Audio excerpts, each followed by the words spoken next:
All right. So this is a recording because I didn't record the actual episode that we we had we had for the relationship series this week. So this is a recording, and I'm just going to run through our top 10 boundaries that we need now. So welcome to the relationship series where we have transformational conversations that help us to revolutionize our relationships. We believe that we are created for connection, so we're created for relationships.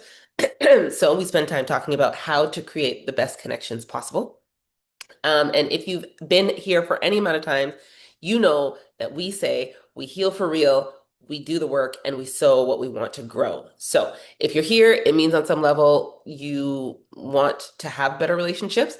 So thank you for being here and for joining me on the couch. We are in season 7.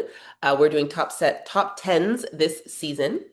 And today we're talking about boundaries, what they are, what they're not, what we can do to become aware of them, and how to share and enforce them. So that's what we're doing today. And two things before we jumped in. I always say this, I'm interruptible. And for this particular top 10 series, I want you guys to be thinking about yourselves because it's a very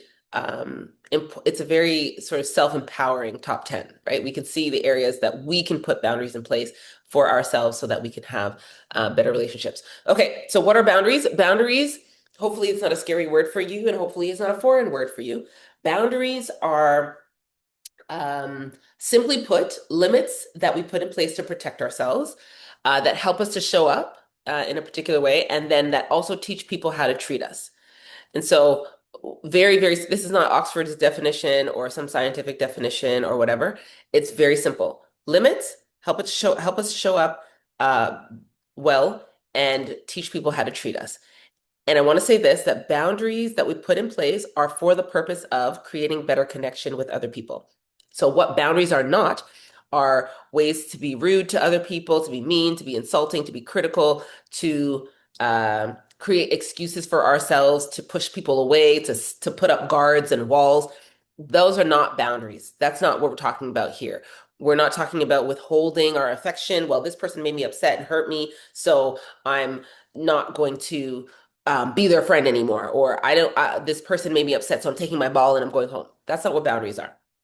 Okay. We're talking about boundaries that help us to protect ourselves, that are clear limits, and that teach people how to treat us. Okay. And that are for the purpose of creating better relationships and better connections with other people. Boundaries are also not fixed, they're not rigid. They're kind of like bounds that you put around a basketball court.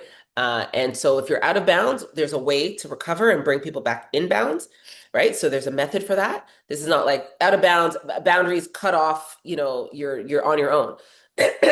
Or the relationship's over. That's not what the kind of boundaries we're talking about, okay? How we become aware of our boundaries. Unfortunately, most times we become aware of our boundaries because our boundaries are violated in some way. So what we're doing here today is in some ways better. We want to become aware of our boundaries by intention and by decision, right? So we're thinking about what boundaries we want to put in place, and then we want to decide how to put those boundaries in place, rather than getting to a point where we're triggered, where our buttons are pressed, where we are hurt, where there is pain, and then we lash out or we react, right? So putting boundaries in place now means that we're intentionally thinking about it in advance, as opposed to having them violated, and then we risk losing the relationship or reacting in a way that can be also very harmful. How to share our boundaries and how to enforce them. So when it comes to sharing our boundaries, be calm, right? So you want to share them in a calm space. Um, how to share our boundaries. We want to be clear. So that means we have to know what our boundaries are. We need to have thought about it ourselves. So be calm, be clear, be honest. Be honest. Don't sugarcoat it, don't dilute it. Just be honest about what it is you want to say and what it is you need and want. And then be short. You don't need to say a whole bunch of words. Just be clear, be honest, be short. And that will help to convey, and calm. And then that will help to convey the boundaries. Hey, this is what I need and this is what I don't need. Here, this is what I want and this is what I don't want. Hey, can you do this and can you not do this? Okay. So let's go. Top 10 boundaries you need now. Number one, you need to put boundaries around your time. Time is so important. Just because you can do it doesn't mean you should. In our society, we have such great ideas, such, I would say, fantastic ideas, grandiose ideas about time and how it ought to be spent, how we are expected to spend our time. Go to school this time at this time in your life. Go to work at this time in your life. The timeline of your life after you've gone to school and then you've gotten a job, then you need to get married and then you need to work for how many ever years, then you need to get retired. We have such great ideas about like how people ought to spend their time. And in order to be a full functioning and acceptable member of society, then we need to spend our time that way. I say take a step back, start to think about intentionally how you want to spend your time, what you want to spend your time on, what you want to spend your time doing, and how that's going to bring about some measure or level of fulfillment and joy in your life. And so my personal philosophy is just because you can do it doesn't mean you should, right? How does that doing, how does that productivity, how does that expenditure reflect back on your health, for example, your well-being, for example, right? Our time is our life. And so how do we want to be spending our lives? And I think one of the things that I notice with, especially with technology and with social media, is that we are encouraged to waste time. We're encouraged to spend a lot of time doing things that are not important and that won't change the bottom line in any way. So like social media is a big thing, games, um, like Netflix, like streaming, like all these sort of like time takers. We are encouraged, like they're just like pushed on us over and over. And I think we need to take a step back and think, okay, well, how do I really want to spend my time? Um, Valerie Burton has a book called, I think it's about time, how to exchange the meaningful for the urgent, right? And so we want to think about how we are choosing things that mean something to us, that are important to us, versus things that are coming up that are so-called urgent. Like, oh my God, I have to respond to this text. Oh my God, I have to respond, I have to respond to this phone call or what have you. Is it adding meaning to our lives? That's a great question to ask. And in this season of, or this era really of time scarcity and time poverty, where we always feel like we're rushed, we feel like, oh my God, I have to catch up. Oh my God, there's always something to do. Oh my gosh, I'm always like, we have to really take a step back and be intentional about deciding how we're going to spend our time. Great book, by the way. Check it out. Valerie Burton, it's about time. And there's also this great movie called In Time. I don't know if you guys have seen it. It's a movie with Justin Timberlake. It's from years ago, but the premise was that the individuals in the movie were paid in time. So time was actually wages. And so when you worked, you were paid in time and you had like a little like clock on your wrist that showed how much time you had left in your life. So you could see your time winding down and you could exchange time, you could give time to other people if their time was like running out, what have you. And I remember there's this scene in the movie where his mom was running towards him and he was like on the bus and she had to get more time and he wanted to give her time in her life and she didn't make it. And it was wild to me. I was like, oh my God, but this is such a great depiction of how we are living. We don't know when our time is going to run out. And so it's important for us to be intentional about choosing how we spend the time that we do have and not to check out and be mindless about the time. Oh my God, I'm just going to sit here and scroll on social media. We have to know like our values are around time, our I should say our values are determined by how we spend our time. And we need to be aware of the values that we have around time, right? Um, when I think of time, I think how difficult it is at times to combat or to push up against the normal, right? What's expected. Like you should be doing, all these like fun, leisurely things like watching TV and whatever. That's normal. But then I think, what am I becoming an expert in at the end of the day? Like if I spend my time doing a certain thing, that's what I'm going to become an expert in. And do I want to become an expert in Netflix movies? I don't think so. Like there's other things that I want to do with my life. And sometimes I feel like, oh, I can't do my passion projects, or oh, I can't, allocate time to building that thing or investing energy over there because I have to do all these other things, right? But do I really? Are those other things meaningful? And I think that's where we need to start intentionally creating boundaries around our time. So I have some tips for us when it comes to creating boundaries around time. One is say no, right? So say no.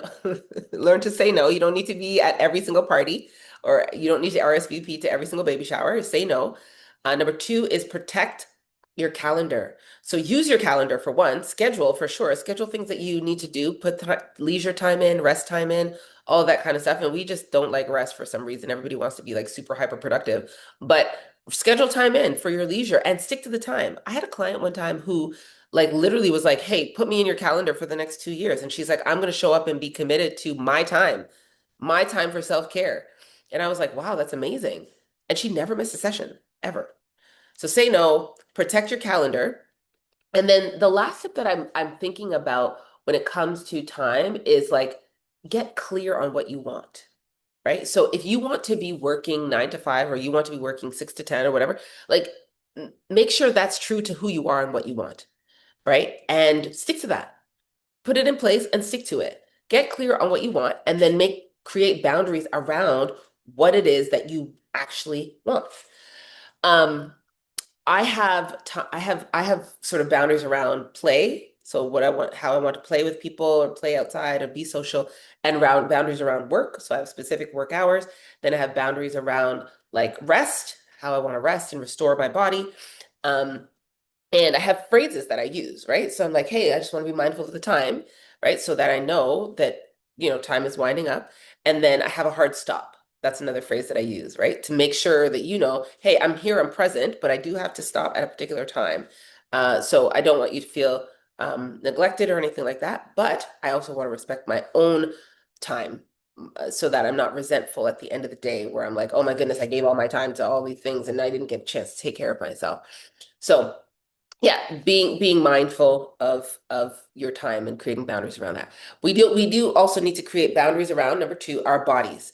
So how do we want to present our bodies, right? When we think of our bodies, we think of um, non-sexual touch and think about what is it that I want for other people to experience from me? How is it that I want to communicate with other people using my body, right? So, am I going to make eye contact with them? Am I going to um, raise my eyebrows so that they know that I'm approachable? Am I going to keep my arms open wide so that they know that, again, I'm welcoming? Like these are the kinds of things that we need to think about intentionally for deciding how we are going to create boundaries around our body, right? And then also like an expression, right? Okay, the way we dress ourselves, the way that we comb our hair, um, the way that we, I don't know, we put on our makeup, all of that kind of stuff. Like all of that is around boundaries around our bodies. And so it's important for us to think intentionally about that. Like, how do I want to rest? How do I want to play? How do I want to, um, you know, restore myself? How do I want to rejuvenate myself, refresh myself? How do I want to bring joy to myself? How do I want to work? How do I want to absorb stress? Right? Do I want to stress myself out to the point where I have no energy and then I'm trying to like, claw my way back to some sense of well-being? Or do I want to create a pace of grace so that I can enjoy life? Right? So creating boundaries around our bodies is so important. And yeah, we need to do that again in intentional ways.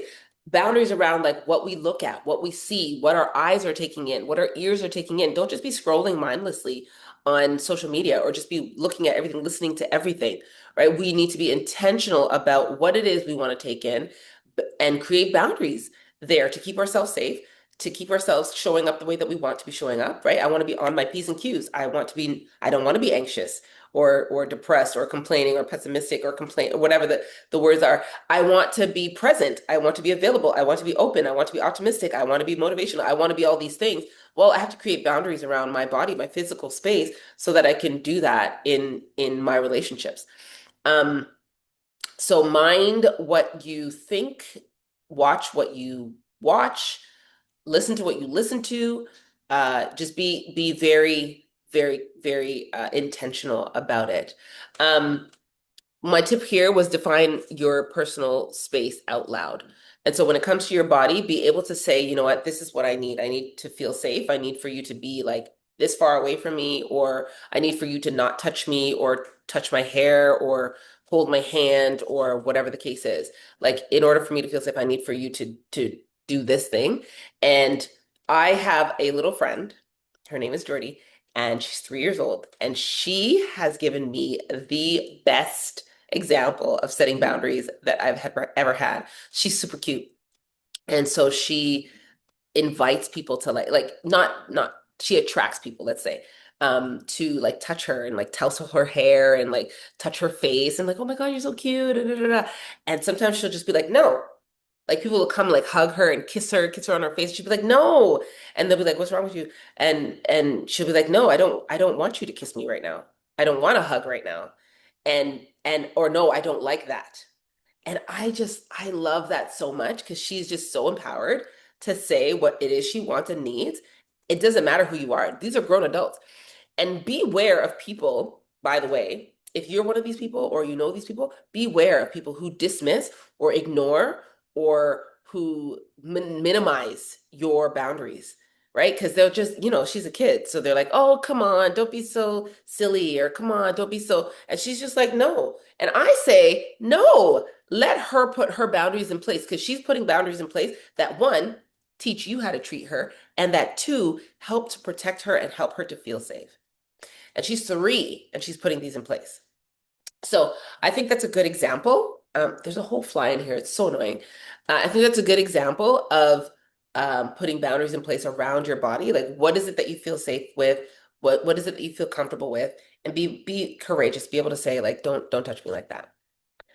Okay, number 3, we need to put boundaries around our sexuality. Yes, it's different from our bodies, even though it involves our bodies. But we need to, there's so many layers when it comes to sex. There's so much like distortion and shame and like messaging. Sex is meaningful, okay? Don't believe the hype, don't believe the lies. Society will tell you like hookup culture is a thing and you can just be sexual with everybody and we're sexual beings and all that stuff. But sex is not just sex. I'm going to tell it to you straight and truthfully like it is. The reason why we don't go out here having sex with everybody is because sex is not just sex. The reason why we have marriages where people are getting mad and divorced because their spouse has had sex with somebody else is because sex is not just sex. Sex is important. It is meaningful. It signifies a depth of relationship that is only enjoyed with certain people. It's not with everybody, right? And so we have to take back our power and reclaim the truth around our sexuality. Yes, we all have different ways of expressing and experiencing sex, but I think again, going back to boundaries, we need to know what those ways are. We need to be willing and able to express them clearly, calmly, honestly with other people so that you guys can come to consensus and create relationship and connection that is based in that truthful, honest place. So if you like BDSM and I like abstinence, well, sexually we're not going to be compatible. Does it matter if we're friends? No. Does it matter if we're trying to be romantic partners or lead somewhere into deeper relationship? Yes, it does. The expectations are different, the requirements are different, the desires are different. And so we have to learn how to, one, know what we want, and two, convey what we want, right? So we want to share those boundaries. Um, when it comes to sex, I think one thing that we can really look into is um like how do I say it? Like our expectations. So when we expect for something to happen but we're not clear, that's on us. That's on us to become clear about, right? And it's on us to become clear before we get to the place where we have to make a decision. And so my tip here is um have the conversation before you get aroused, right? And so if it's like transactional, if it's like, oh my goodness, you're a sex worker or something like that, then pretty clear. But when it comes to regular everyday relationships, before you get into a place where you're alone with him or you're alone with her and the lights are down and you're getting all touchy-feely and whatnot, and it gets to that place where it's like, oh my goodness, I want to go all the way. you should have had the conversation. You need to have the conversation before that. This is why we're doing this. We want to have intentional thought around the boundaries we want to create within our sexuality. Okay. So we want to think about it, be like, okay, well, you know what? I actually don't believe that I want to have sex before marriage. I need to have a marriage in place before I have sex. That is a clear boundary. Very clear, very honest, very open, very concise, very short. And so you can convey that. And if the other person doesn't agree with that or want to follow that or want to, align with that, that's okay. That's fine. But you've said what you want to say. And I get it that there's also risk there because you risk alienating people, polarizing people, you risk being rejected, you risk being alone, you risk a lot of things when you state what you want, but you also create space to connect with people who are like you, like-minded. So we have to look at both ends of it. We have to look at the full picture, the full story, right? So I know it's an antiquated view. A lot of people will tell me, like, I got married a virgin, and I said, I'm not having sex before marriage. That's not my MO. That's not what I want to do. So if I find someone who doesn't agree with that, doesn't want that, that's okay. They're allowed to believe and do whatever they want for themselves, right? But for me, that's what I want and need. And I have to be I have to be willing, I have to be very clear, and then I have to be willing to share that. So my tip is to communicate when you're not aroused, right? And when you're not hot and heavy, say the things before the things are necessarily, before you need to say the things. And again, be very clear, right? Like, this is what I need in order for me to feel comfortable to have sex. I need to be emotionally connected. I need to feel emotionally safe. I need blah, blah, blah, blah, blah. And even in marriage, because marital rape is a thing. Like, let's not deceive ourselves. Okay. So even in marriage, you need to be able to set those boundaries where you feel safe. Like, I'm not in the mood right now to have sex, but maybe I still want to feel close to you, and so we can cuddle a little bit or we can kiss, but I don't want it to lead to sex. Does every kiss need to lead to sex? No. Does every hand holding need to lead to sex? No. Does every touch need to lead to sex? No. Let's stop this. Let's stop this. Let's put in place boundaries that help us to feel comfortable and safe with ourselves and with each other, right? So again, putting boundaries in place means being vocal, being verbal about it, and saying the things. And be mindful, again, beware of like coercion and this sort of subtle, deceitful, like guilt tripping and like, oh, if you loved me, you would. And, oh, but it's not so bad. Like, it's okay. Maybe I'll just put the tip in. Guys, stop it. Stop it. If you have a boundary in place, put your boundary in place, let it be in place. If somebody else has a boundary in place, let them keep their boundary in place. Don't be violating and trying to, like massage the thing and whatever. Just allow for people to have their comfort zones and their comfort spaces, okay? As well as for yourself. So that's sexuality or that's sex. Number four, put boundaries around your money. So we want to make sure that we are looking at creating boundaries around our money, and we want to be thinking intentionally about what we want to be doing with our money. Do we have goals for our money? Do we have sort of long-term goals for investment? Do we have legacy goals? That kind of thing. Thinking about money in a way that allows for us to make decisions in advance. And so, yes, we want to be, generous and kind and so on. Like, my mom was really good with money, and for all of my life, I saw her do the most. Like, she, people lived at our house, and she was always very stable. I didn't really get that. I wasn't I wasn't really good with money until like yesterday. So sometimes it takes us long to learn about money, and it takes us some of us longer than others. But that is no reason or excuse to put boundaries around our money and decide. And so even now, like, sometimes because of where I'm at, sometimes I'll be like, oh, I got it or whatever, and but sometimes I'm like, yeah, no, Jen, don't get it. Don't get it. Just because sometimes it just feels good for someone else to get it. It's just the truth.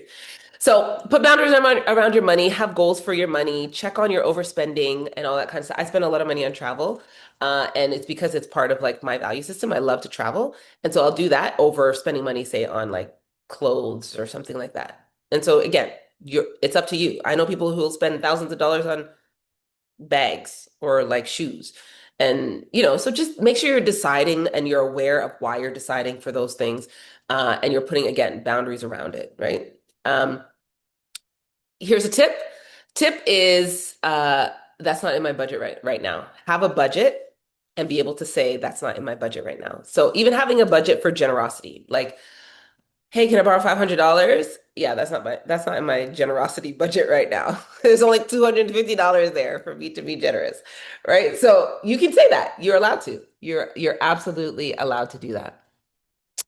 Um, did I miss a chat? Okay, got it. So yes, put boundaries around that and beware of like sob stories and, guilt tripping and people who are in foreign countries who have lost their second cousins twice removed, or they're going in for surgery and they need extra money and all the things. There's so many older people getting scammed nowadays, guys. It's wild.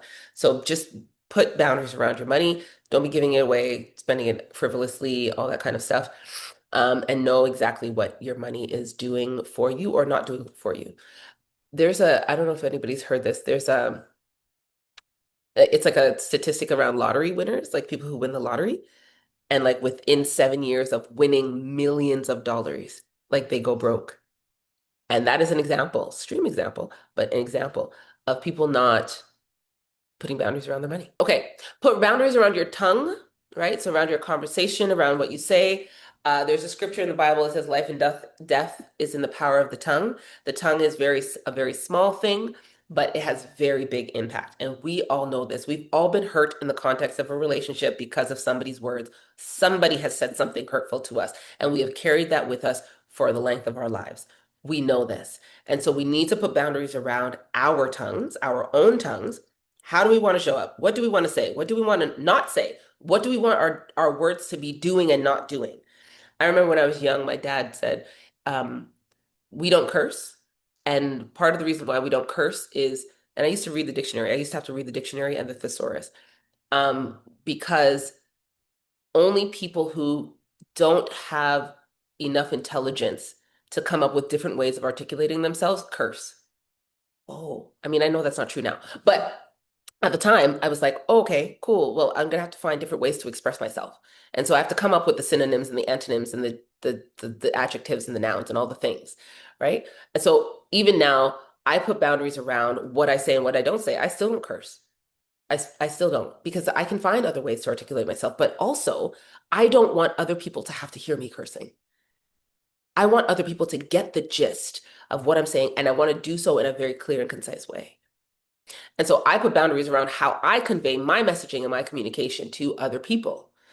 Is it always perfect? Absolutely not. I'm human. But I'm saying I've thought about it, and it's important to think about it, to be intentional about it, right? How are we using our words? Are we uplifting other people, encouraging other people? Are we empowering other people? Are we motivating other people? Or are we tearing them down? Are we complaining? Are we low key insulting or high key insulting other people with our words? Are we trying to barter for space? Are we competing with them? Oh, you got a new job? Oh, well, I got a new job too. Like, what are we saying? What are we doing? Put a bridle on the tongue. Put a bridle on it. Is that the word, bridle?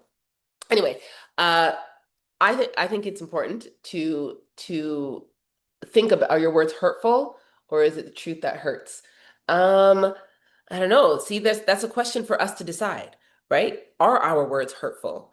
And we have to make sure we're, again, thinking intentionally about the words. If it's so important, if the relationship means something to you, won't you decide to figure out a way to say the thing that you want to say as best as possible? Not being unclear, not being dishonest, but using words that um are the most tactful or the most gentle or the most kind.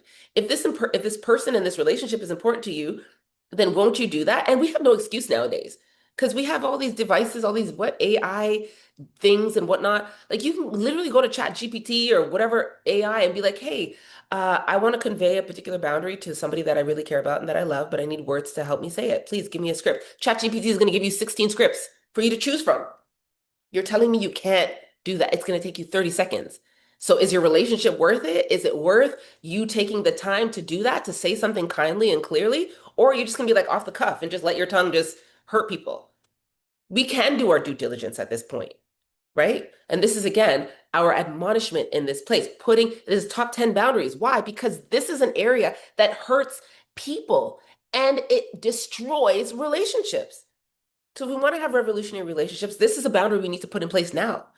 We need to put a boundary around our tongue, what we say and how we say it.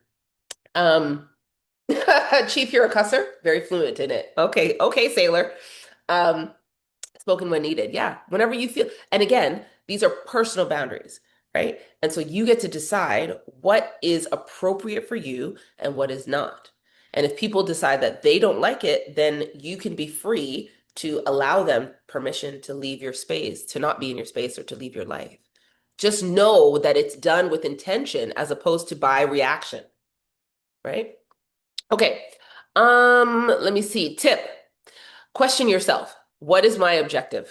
That is my tip, right? So when you're thinking about putting boundaries around your tongue, think, what is my objective? What is the seed that I want to sow, right? What is the message that I want to convey? What happens if that seed grows? Um, what is it going to produce in my life, in this person's life, in the relationship life? Can we recover from it? How long is it going to take for us to recover from it? Right? So think about those things when you're considering putting intentional boundaries in place around your tongue and embrace the power of silence.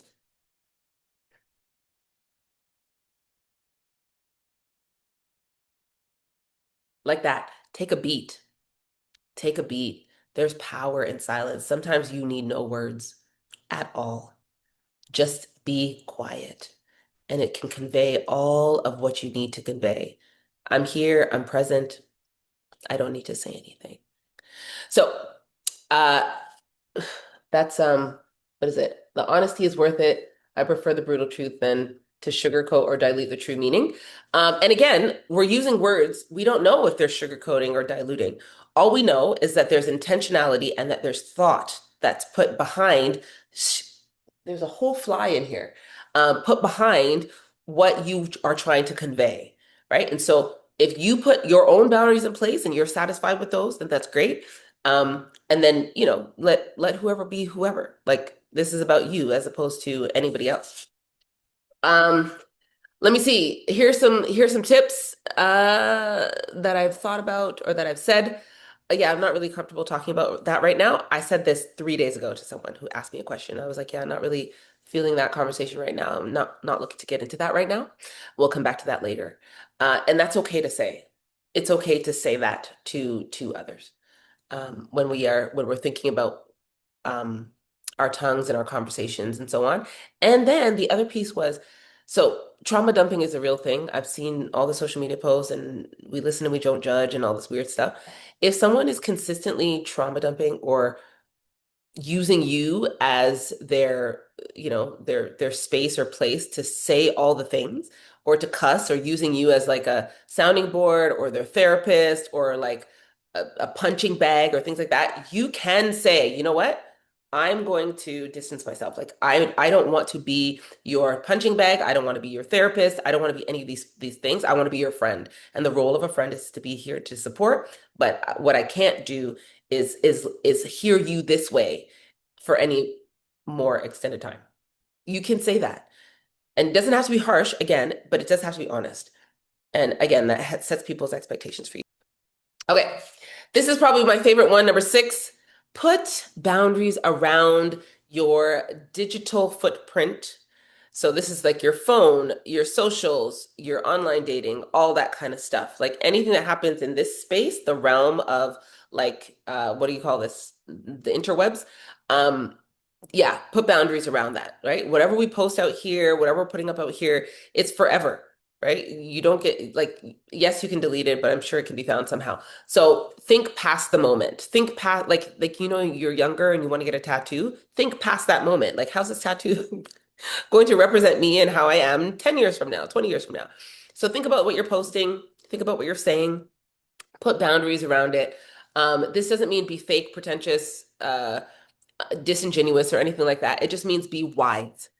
Be wise about how you're posting and then how you're using the devices as well. So if you're sitting down, okay, this is the week before last week, I got a report on my phone. My phone alerted me. It was like, "Hey, your phone usage is up." And I swear to you, I've only seen this once before. Like this was a long, long time ago. It tells you like what time, how much amount of time you spent on each app. And this was a long while ago, but I remember looking at it and I was like, oh, that's interesting. Yeah, I probably don't want to spend too much time on my phone, which I don't really. But that particular week, I had done like a course on my phone, and it was like 20 something hours or something like that. And it was like, hey, you're spending a lot of time on your phone. What's going on? And I was like, man, like I need to be putting more boundaries around like how I'm using my phone, how I'm using my device.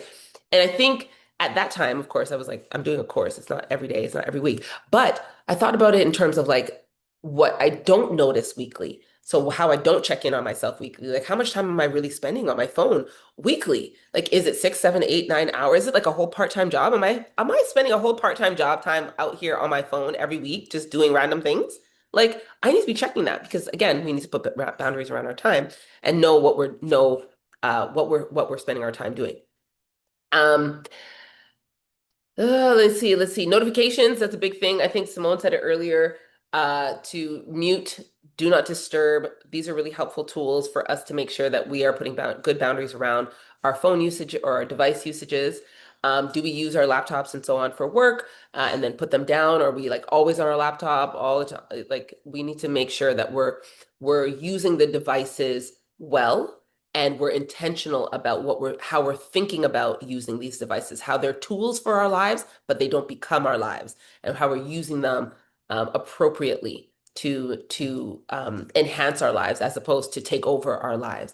And again, all of these pieces, all these social medias, they're all very, very much like psychological, and so they're designed to take over your life. They're designed to be a part of your life. They're designed to create anxiety when they're not attached to you.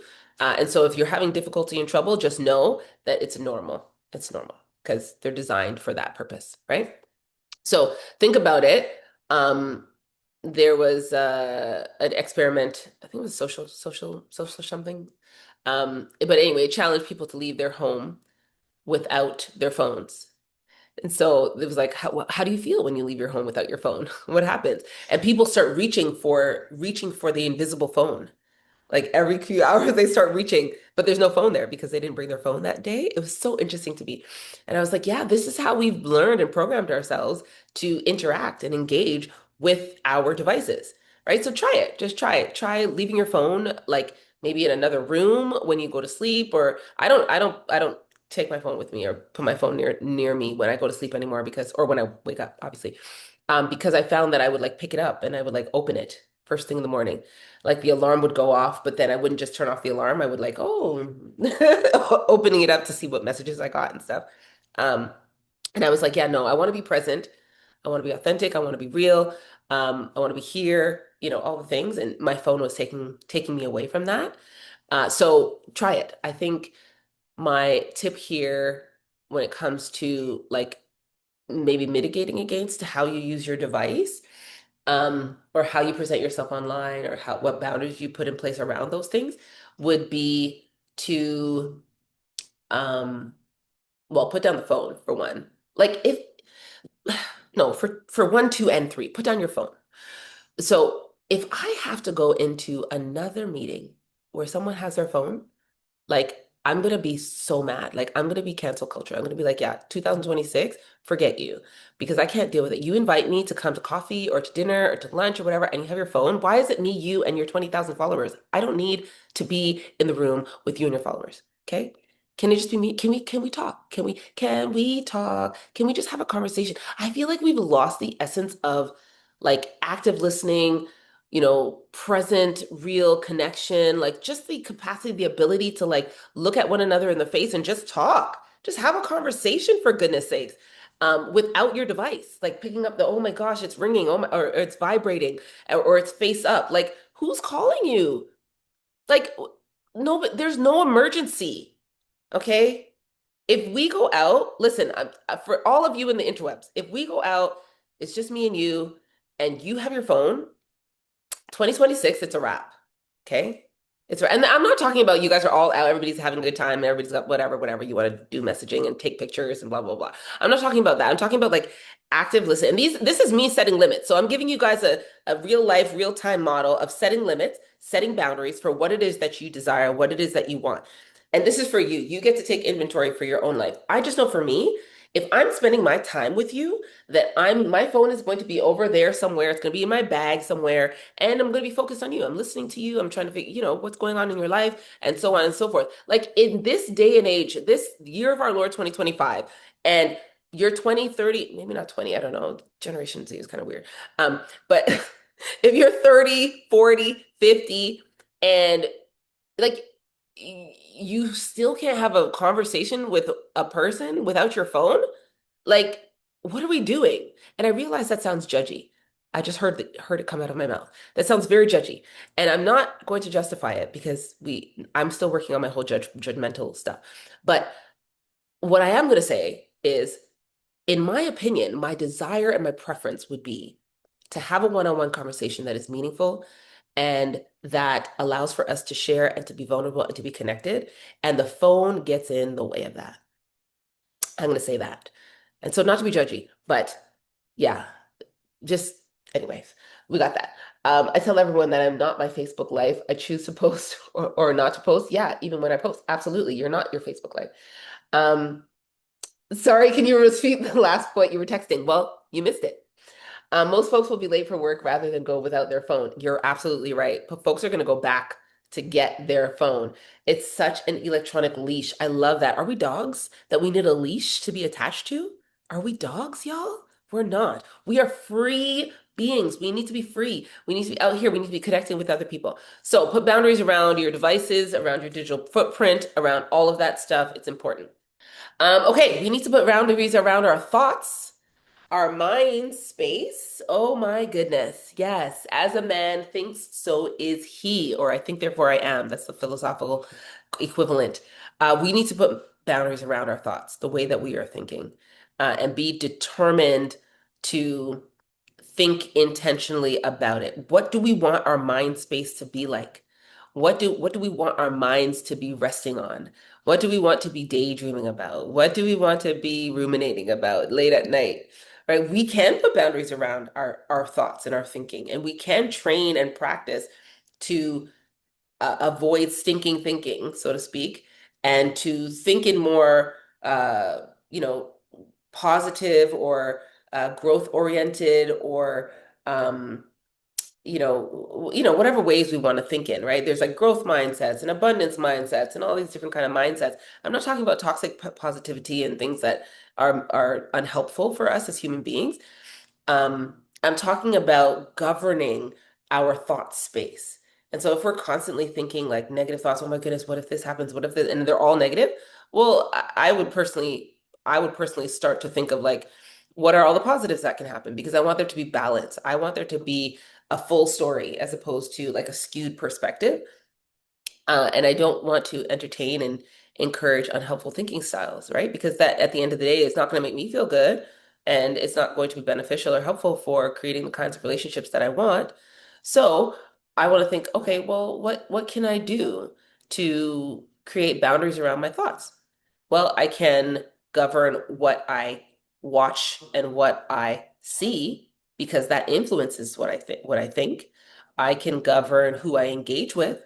I can certainly govern. I remember when COVID hit and they used to have this death clock on the news, and I like it was just fear mongering. It was crazy. But I decided at the time I was like, yeah, no, I'm not thinking about this, and I'm not watching this news because that's creating like anxiety on the inside of me, and then it's making me think like, "Ooh, my mind is reeling, it's going, and it's destructive." So just thinking about like what I want my mind to be doing. I want my mind to be thinking about creative things, about ways to address um, things that I want to do in my life, meet my goals, or I want to be thinking about other people, how it can show up better for them, or whatever, like thinking about what you want your mind to be dwelling on most of the time. That's how you create boundaries around your thoughts. And studies show that we can we can practice and learn. to govern our thoughts or to direct our thoughts. And so even when thoughts come up, there's mindfulness and we can, oh, the boat's on a river, put the thought on the boat and let the boat go by. Non-judgmental thought, non-judgmentally thinking about our thoughts, right? Is that thought bad, good, right, wrong? We don't need to do that. Just it's a thought. It came up. Does it need to be a fact? Does it need to be truth? No, it doesn't need to be any of those things. Does it need to dictate what you do for the next 20 years? No, it doesn't. But it can be simply a thought. And so that's a boundary that you put in place. A boundary that I have in place around my thoughts is that not every thought I think is true. Not every thought is a reflection of fact, right? And so when I respond to my thoughts, I respond to my thoughts as such. You don't need to do anything in response to your thoughts right away now, urgently. You're not obligated. You're not obligated to do that. What you can do in terms of your boundary around your thought is take the thought, evaluate it, think about it, massage it, and then like decide whether or not you want to keep it, you want to use it, you want to do something with it, you want to apply it, right? So that's how I think about my thoughts. Nothing is urgent. Unless it's life or death, it's not urgent. And so I take the time to process my thoughts. And so that can be a boundary that you put in place around your thoughts, deciding what you'll entertain in your thoughts, right? Am I going to entertain this barrage of like negative self-talk? No, I'm not. Oh, Jen, you're so stupid. Oh, Jen, you could have done that better. Oh, Jen, you did it. No, no, we're not doing what we're not going to do is that. What we are going to do is speak plainly, yes, honestly, about what we're thinking. You know what, Jen? Okay, I see what happened there. I see how that could be better. Okay, so next time, you did great. Next time, we're going to do better. Right? We're going to just add in this little piece and that'll be good. Yeah, that's how we're going to, that's our thoughts at this point. And one of the things we can do to help us to get a better handle on our thoughts is to say things out loud because when they come out of our mouths, boy, oh boy, do they sound much different than how they sound in our heads. And some of the things that we think in our heads, we would we wouldn't dare say aloud to another person. So why are we going to say to ourselves? Do you think it would feel good for another person to hear that from you? Well, it's the same way. You don't feel good to hear that from you. And so, again, this is taking time to think intentionally about our thoughts and to decide what kinds of boundaries we want to put in place to protect ourselves, to teach people how to treat us, as well as to facilitate or foster better connections. And we need to put this in place now because, boy, oh boy, our thoughts are a hot mess. We need to do some thought fasting, fasting from judgment, fasting from negative self-talk, internal negative self-talk, fasting from comparison, fasting from catastrophizing worst case scenarios. We need to do some thought fasting, right? We have to understand we are the gatekeepers of our minds, of our thoughts. So we get a chance to decide what gets in and what doesn't get in, what stays in and what gets out. So do your due diligence, right? Okay, tip. Think of your mind as a house. I like this picture. Think of your mind as a house. So the guest thoughts, right? They're invited to come in. The sales thoughts, think of like salespeople coming to your door. The salespeople thoughts, those ones you don't open the door for. Or maybe you might open the door and peek out and you'd be like, oh, salesperson, no, I'm cooking dinner, right? So your mind is a house. Thoughts come to your house. The guest ones, the guest thoughts, you invite them in. The salespeople thoughts, you don't invite them in. And then the burglar thoughts, what do? You lock up the door, you call 911. You say, no, no, no, no, no, never, no, never. You don't cut, you never get to come in. So those burglar thoughts, those are the ones that you really want to be very, very strict about not giving permission to. I love this tip. And I don't remember where I read it, but I really liked it.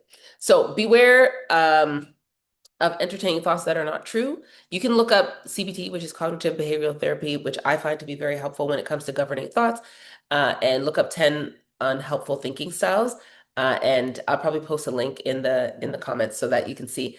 They're very, very common, very automatic, but they're not helpful for us. So we want to make sure we get a handle on them. Okay, let's go quickly. Number 8, we need to put boundaries around our emotions, our feels. So this I attach to like healing in some way because I think part of when we we feel our emotions most is when we've been hurt. So when something happens that causes pain, we feel our emotions. They're like kind of intense. And so we need to put boundaries around how we experience those emotions and what we do in response to them. Because emotions are energy, right? They're energy, they're chemicals on the inside of us. So it's like when we feel it, sometimes we feel like we need to do something externally around the expression of our emotions or the experience of our emotions, which is actually not true. So when it comes to emotions, in my mind, I'm like, just because you feel it, it doesn't mean you need to do something about it. Um, and not everyone needs to be a participant in like your emotional expression. So your coworker or your boss gets you upset. Um, and you don't feel empowered or you feel threatened at work because if you respond, you might get fired. So you go home and then you lash out at your kids or your dog or something like that. Um, yeah, that's like displaced emotion. So we can think about that when we think about that intentionally, we can think, okay, what are the boundaries I want to put around these emotions? If I experience an emotion, I want to be able to express honestly what I'm feeling. I want to be able to name that emotion. I want to be able to speak to the situation, so the people that are, present.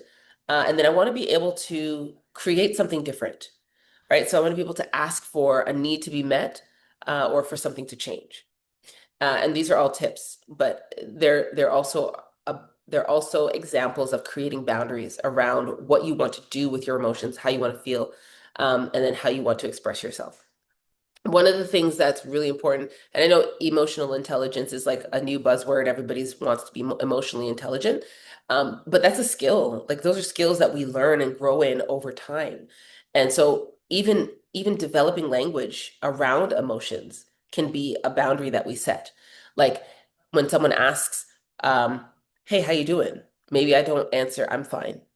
Maybe my boundary is I'm going to be honest about how I'm doing right now because I want to be vulnerable with my emotions, or I want to model what it looks like or what it can sound like to be emotionally intelligent or to have language to articulate emotions accurately, right? So those are boundaries that we can put in place. One of my boundaries is I'm not suppressing emotions. So denial is no longer a thing. I'm not minimizing or suppressing my emotions.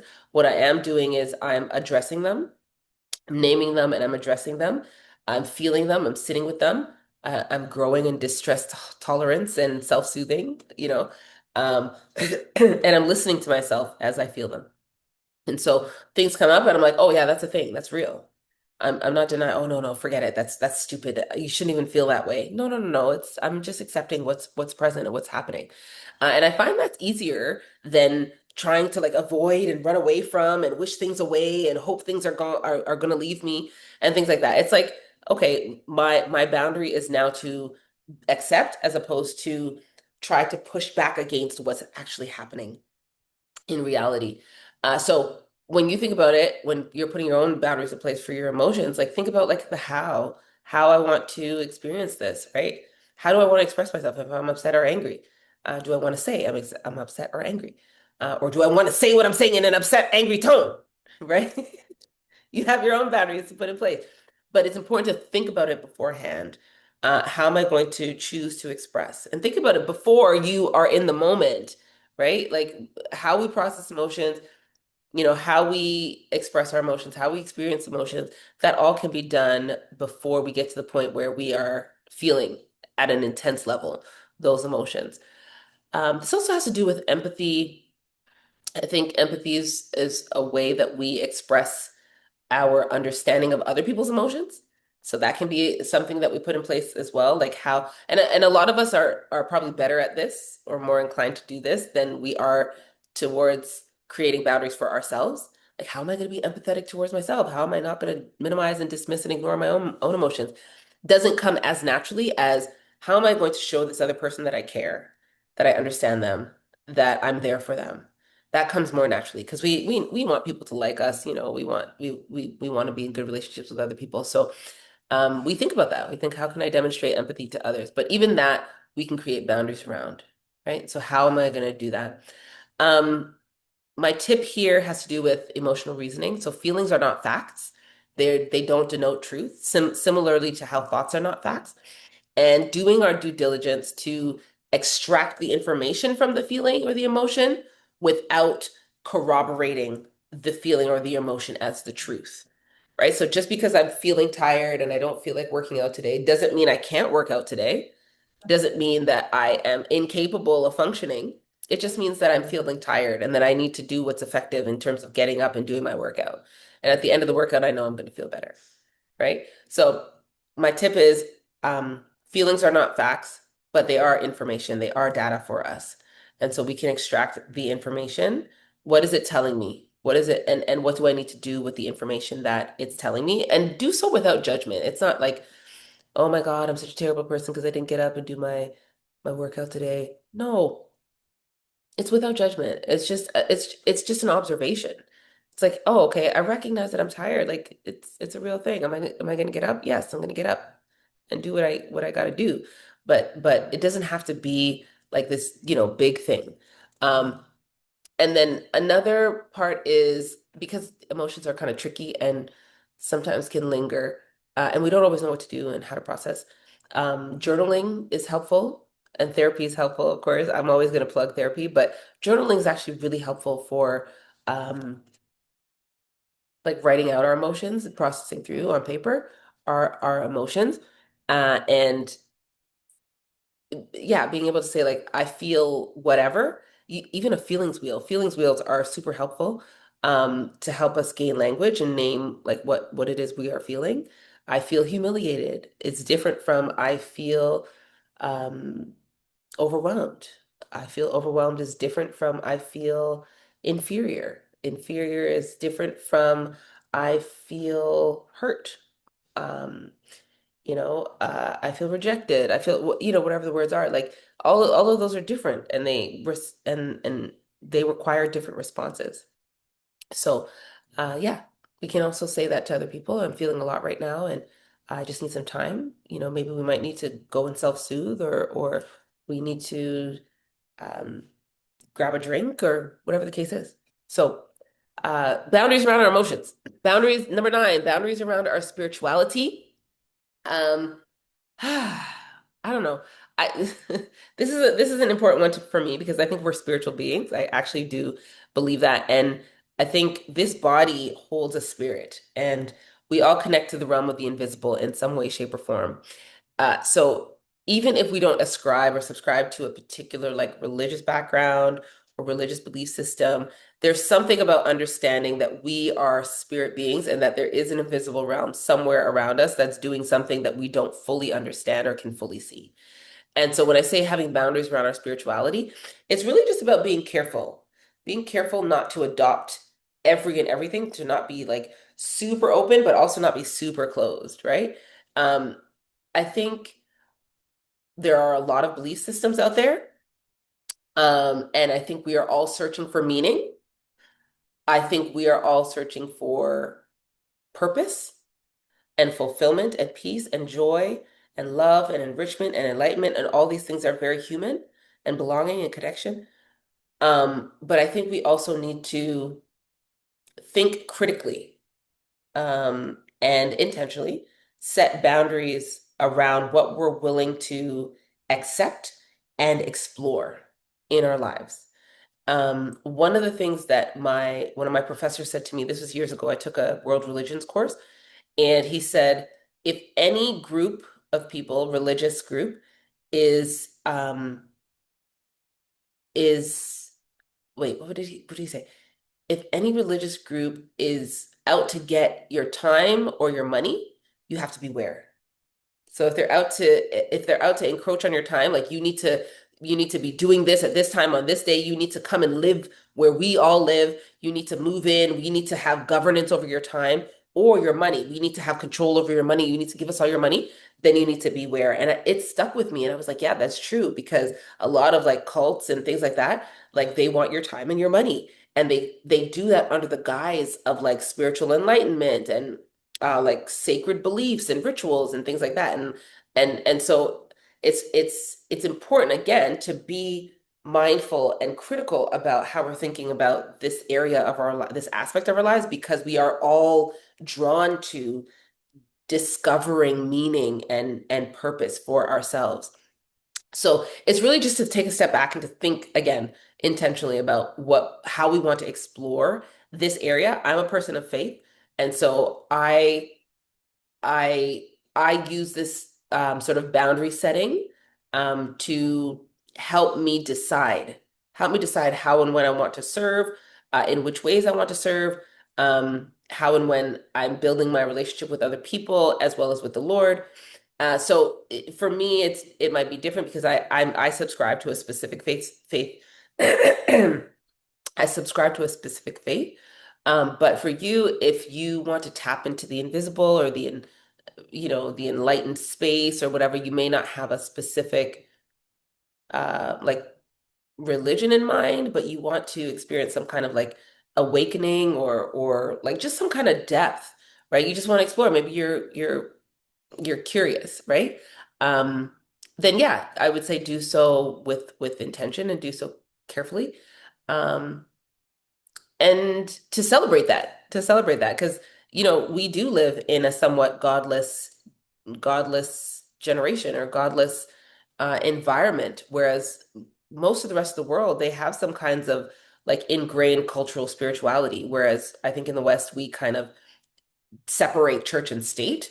And so we don't really advocate for the integration of spirituality in life. Um, but yeah, I think it's important to know what we believe and what we don't believe and why, and um, yeah, to explore and to put boundaries around our spirituality. It's a big part of our lives that I think we don't pay attention to, and that we have a lot of reason not to pay attention to because it can cause a lot of disturbance. And I think once we start to filter life through that lens, a lot of things change. A lot of things become obsolete. A lot of things become important, and it changes your lifestyle. Um, Jesus said, "Do unto others as you'd like them to do unto you." Right? I think that's a golden rule. However we've labeled that, and that makes a big difference for how we choose to live life and make decisions. If we have that in the back of our minds. So, or is it the Dalai Lama? He said, "Be the change you want to see in the world." Is that the right quote? I don't know if that's the right quote, but yeah, all of that changes how we do life. So yeah, just be mindful. My tip here is to be silent. I went on a silence and solitude retreat years ago, and we couldn't talk. It's just silence for like 3 days, and it was powerful. It was so enlightening. It it encouraged me to ask questions I hadn't asked before, and come up with answers I had never considered before. So yeah, think about being silent and really just sitting with all of whatever comes up. Um, what we need to be mindful of. Beware of like simple answers, like just pray about it. This is not to knock prayer. Prayer is powerful, but I think sometimes we also need to change. We need to make lifestyle changes as well. Like it's like affirmations. Um, just get up and say all these things in the morning, and then all of a sudden, all of the things in your life is going to change. No, you actually need to do some work and actively pursue changing certain habits, or going about different ways of doing things so that things do change in your life. Um, yeah, so spirituality, number 9, and then number 10, this is my favorite one, and you guys probably know what it is. You could have guessed it was what it was from the beginning. Number 10, we need to put boundaries around our relationships. And we could have its own series on relationships because there are so many different types of relationships. Like we could do top 10 relationships that we need to put boundaries in, but I think we need to put boundaries around our relationships in general. And we need to ask ourselves questions about the kinds of relationships that we have. We have friends, we have coworkers, we have siblings, we have parents, family members, extended family, we have spouses, we have all these things in our lives, all these relationships in our lives, and how are we thinking about them? How are we putting boundaries around them? How are we protecting them? How are we teaching them how we're going to show up and how they should show up for us? And this means that um, we are asking ourselves questions about the value that we place on these relationships. Are relationships valuable to us? Do we have a value for the relationships, or do we just not care? We're just like, oh, whatever, that can I don't even really, that's not even really important to me. That can leave my life and it wouldn't even make a difference. Um, and then thinking about like how we're going to build those relationships, how we're going to feed into those relationships, how we're going to fuel those or feed those relationships, fuel those relationships, right? Like, um, do I want to spend quality time with this person? Do I want to ask questions? Do I want them to share with me about what they're doing? Am I interested? Am I interested in sharing with them? Right? Am I gonna check in with them, call, text, every week, every month, or so on? Like, am I going to make everybody my friend that I meet? Right? I have a friend who he says whenever he's starting to get to know someone, he'll like reach out and try to talk to them and so on. But if they don't respond 3 times, like it's 3 strikes and you're out. And he's just like, yeah, I give up. I'm not pouring any more time and energy into cultivating that relationship. And I'm like, wow, that's a boundary that you've put in place, set in place about how you're going to govern the relationship, the new relationships that are coming into your life. So yeah, it's important to think about them. Like, how do we want the culture and climate of our relationships to feel, to look, to be experienced? And does everybody get access to us? Do we want access to everyone? I have a friend who calls everybody their friend. And I'm like, I don't know if that person is your friend, but they'll call them their friend. And I'm like, oh, that's a boundary that they've set. They embrace everyone as their friend, or they are a friend to those people. So they show up in a particular way to be friendly and to be supportive, regardless of how the other person is being toward them.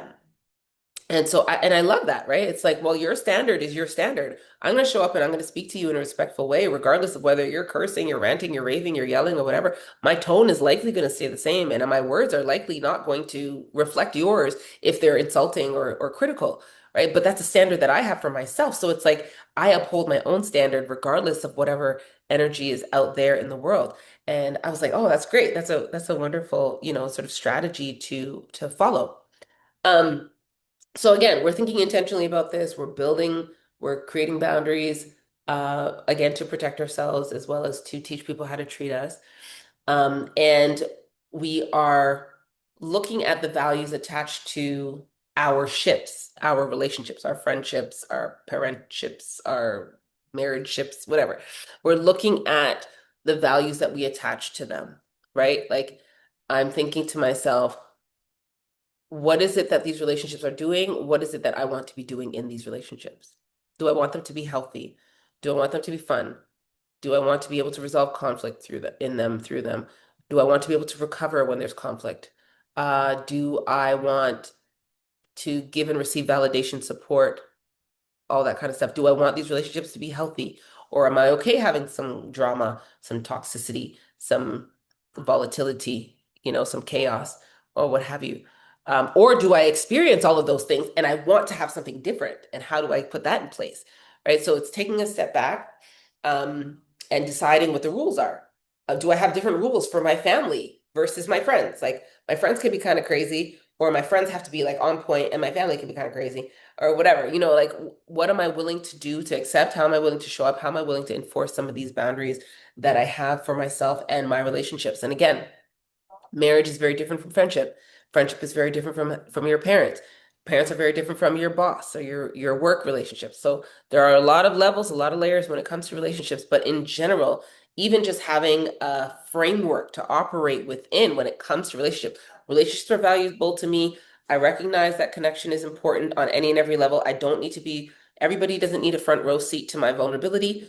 But I am going to be honest and open with everybody that I meet, right? Am I going to be more open and honest with people that I feel safe and comfortable with and that I've established long-term relationship with? Yes. Am I still going to be open and honest and real with people at work that I might see on a day-to-day basis, but we don't really have intimacy? Yes. Right. But there's levels, there's layers, right? So, yeah, just even thinking through how you want to govern your relationships. So determine your value for your relationships. Um, and then let me see, how am I going to say this? decide if how you're behaving now aligns with the goals that you have for your relationship. These are the kind of relationships I want to have. This is how I show up. And am I on my way there? Or am I moving away from what I actually want? And so I want relationships where there's openness and there's safety, there's no judgment, there's room for vulnerability, there's, positive expression, all that kind of stuff. But I'm like withholding, I'm passive aggressive, I keep secrets, um, you know, I, I yell, I criticize, I insult, I tear down, I do all these things, I lash out, I do all these things that are not aligned with the direction that I want to move in. So just be aware of that. And then also look at, um, again, these are kinds of relationships. So if we see other people as subjects, as able to have their own ways of living their own thoughts, their own autonomy, right? So other people are allowed to, I can ask for whatever I want, but other people are allowed to say no. People can ask me for whatever they want, but I'm allowed to say no. And so is there, this sort of mutual respect and regard in your relationships with other people? Or is it like transactional? Like you do what I need, you do what I want. If you don't give me what I want and what I need, then get out of my face. If you're not adding to my life, then you need to, that kind of weird, that weird transactional type of relationships that are probably very popular in our society right now. And dare I say trending on social media. Um, but yeah, not everybody's and even this I was just gonna say not everybody's out to get you. Not everybody's out to like take advantage of you. So even that is a way of thinking about relationships. Like, oh my goodness, like nobody can be trusted. Everybody is like out to get me. Oh my God, like, so even that can dictate the kind of boundaries we set. Because if everybody's out to get me, then I'm like, no, no, nobody gets in. Right. So even yeah, just even taking some time to think about, these pieces, and determine what kind of boundaries we want to place in our lives right now and going forward, as opposed to based on past pains or past hurts or past experiences that we've had. Um, what's another boundary that we can place? Oh, shallow versus deep.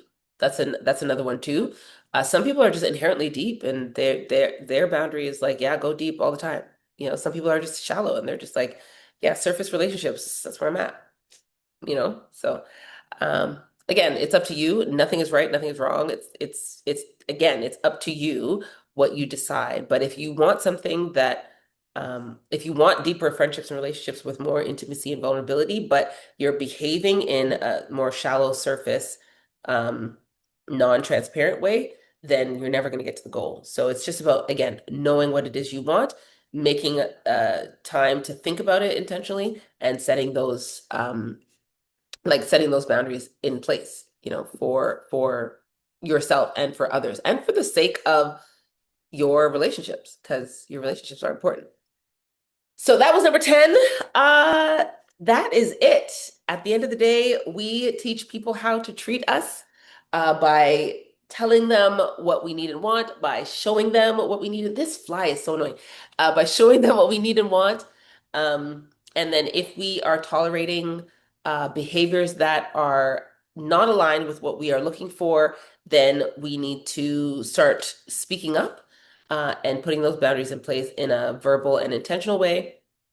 And I heard this quote the other day: you get what you allow, not what you deserve. You get what you allow, not what you deserve. So if you're allowing like janky behavior in your life, then that's what's going to be.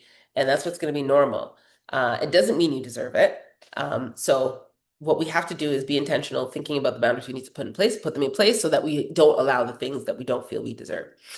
So that is it. And again, you don't need to be harsh and rude about it. You just need to be calm, clear, honest, and short about it. It doesn't need to be judgy. Start small, stay consistent, let your yay be yay and your no be frequent. Put those boundaries in place. Next week on the relationship series, we are going to be we're going to be diving into um the top 10 lessons I learned from divorce. So you don't want to miss that. And if you are not already tuned in to Sam and Jen Got Divorced, that is a podcast I started with my ex-husband last year. We talk about the healing process. divorce, difficulty in marriage and relationships, of course. It's another aspect of relationships, but a lot of us do find it hard to recover from breakups and relationship transitions. And I find it to be one of the hardest things to do. I have found it to be one of the hardest things to do in my life. So I'll be talking about that. But if you haven't tuned into Sam and Jen Got Divorced, I'll leave the link in the bottom or in the comments, and you can check out some of those episodes, catch the gems, especially if you have been through a breakup or if you know someone who's gone through a divorce, who are having difficulty in marriage or what have you. There's a lot of gems that you can pick up there. So next week, Thursday at 12 noon, the relationship series. Uh, you can join us for top 10 lessons I learned in divorce. Until then, have a great week. Until then, have a great week. Stupid, stupid fly.